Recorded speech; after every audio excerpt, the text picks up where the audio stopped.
We all want to spin our wedges more. Now we see the tour pros hitting their wedge shots into the green, the ball landing on the green and zipping back with loads of backspin on it.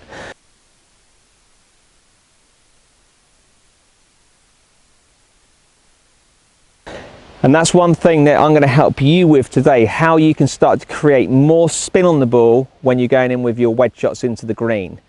Now first things first, you need to make sure that you're using a pretty much up-to-date current wedge, because believe it or not, after a period of time your grooves are going to start wearing thin on your club face. Now if the grooves start wearing thin, that's going to create less friction on the ball, which creates less backspin, so therefore the ball doesn't spin back as much. So making sure that you've got some decent wedges, make sure that your grooves are nice and sharp and clean. You can always use a T-peg just to scrape in between the grooves, just to clean all the muck out, because if you've got a load of mud stuck in your grooves, that's going to really reduce the spin on the ball. So make sure your grooves are nice and clean and it's a premium wedge. Secondly, make sure that you're using a premium golf ball. I use a TaylorMade TP5, which is a high spinning ball.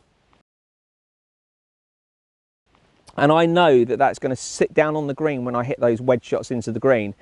If you're using a bit of a rock like a Top Flight or an Ultra or whatever, if you're using a distance ball, then you're going to be creating less spin on the ball as it's going into the green, so therefore you're not going to create the spin.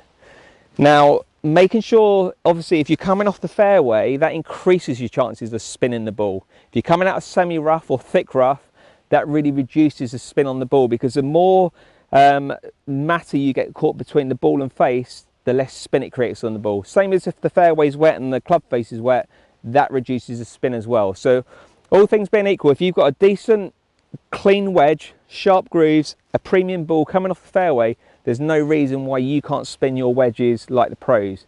Now I'm going to show you how I do it. Now the first thing that I try and make sure that I do is I try and make sure that I'm nice and shallow coming into the golf ball. What I don't want to see is a big steep downswing. Now it's not uncommon for you to think that if you're steeper coming into the ball that you're going to create more spin, but that actually reduces spin, because the steeper you are, normally the shaft is leaning forward a little bit more. That's creating less ball running up the club face, which reduces the friction, so therefore you don't create the spin. If you're coming in nice and shallow, the ball's actually running up the club face more, which is going to create more friction on the ball, which is going to create more backspin for you. So just to make sure that you're coming in nice and shallow into the ball and not steep into the ball.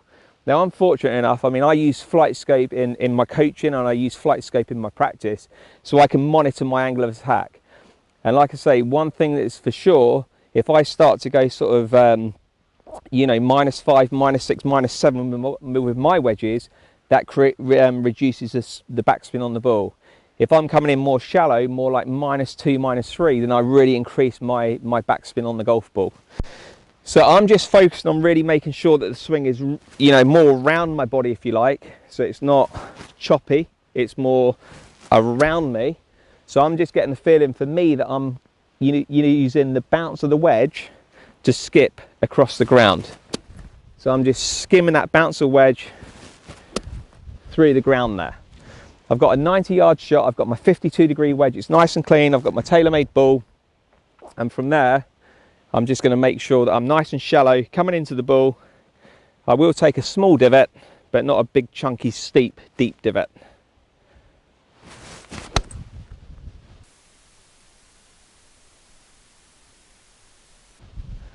And that ball's loaded with backspin on it, and that's really sat down onto the green.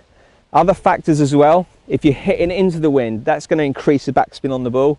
If you're hitting downwind, it's going to knock the spin off the ball, so it's not going to sit down on the green as much as what you're hitting into the wind.